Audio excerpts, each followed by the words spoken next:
The Lord kept his word and did for Sarah exactly what he had promised. She became pregnant, and she gave birth to a son for Abraham in his old age. This happened at just the time God had said it would. And Abraham named their son Isaac. 8 days after Isaac was born, Abraham circumcised him as God had commanded. Abraham was 100 years old when Isaac was born. And Sarah declared, "God has brought me laughter. All who hear about this will laugh with me." Who would have said to Abraham that Sarah would nurse a baby? Yet I have given Abraham a son in his old age. When Isaac grew up and was about to be weaned, Abraham prepared a huge feast to celebrate the occasion.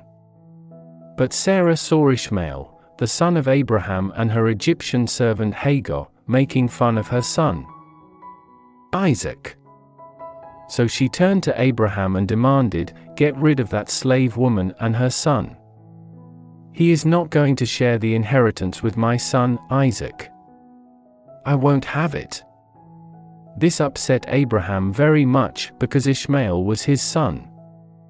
But God told Abraham, "Do not be upset over the boy and your servant. Do whatever Sarah tells you, for Isaac is the son through whom your descendants will be counted. But I will also make a nation of the descendants of Hagar's son, because he is your son, too." So Abraham got up early the next morning, prepared food and a container of water, and strapped them on Hagar's shoulders. Then he sent her away with their son, and she wandered aimlessly in the wilderness of Beersheba. When the water was gone, she put the boy in the shade of a bush. Then she went and sat down by herself about 100 meters away. "I don't want to watch the boy die," she said, as she burst into tears. But God heard the boy crying, and the angel of God called to Hagar from heaven, "Hagar, what's wrong? Do not be afraid. God has heard the boy crying as he lies there. Go to him and comfort him, for I will make a great nation from his descendants." Then God opened Hagar's eyes, and she saw a well full of water. She quickly filled her water container and gave the boy a drink. And God was with the boy as he grew up in the wilderness. He became a skillful archer, and he settled in the wilderness of Paran. His mother arranged for him to marry a woman from the land of Egypt. About this time, Abimelech came with Phicol, his army commander, to visit Abraham. "God is obviously with you, helping you in everything you do," Abimelech said. "Swear to me in God's name that you will never deceive me, my children, or any of my descendants. I have been loyal to you, so now swear that you will be loyal to me and to this country where you are living as a foreigner." Abraham replied, "Yes, I swear to it."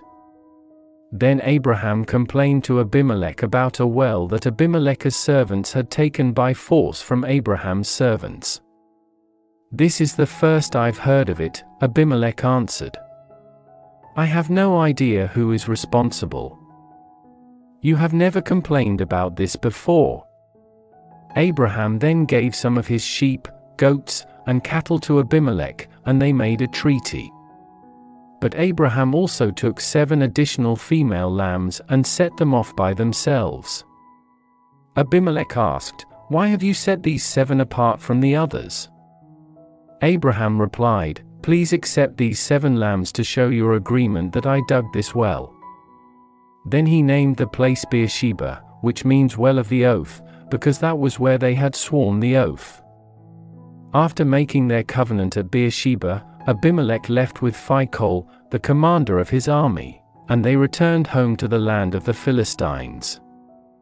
Then Abraham planted a tamarisk tree at Beersheba. And there he worshipped the Lord, the eternal God.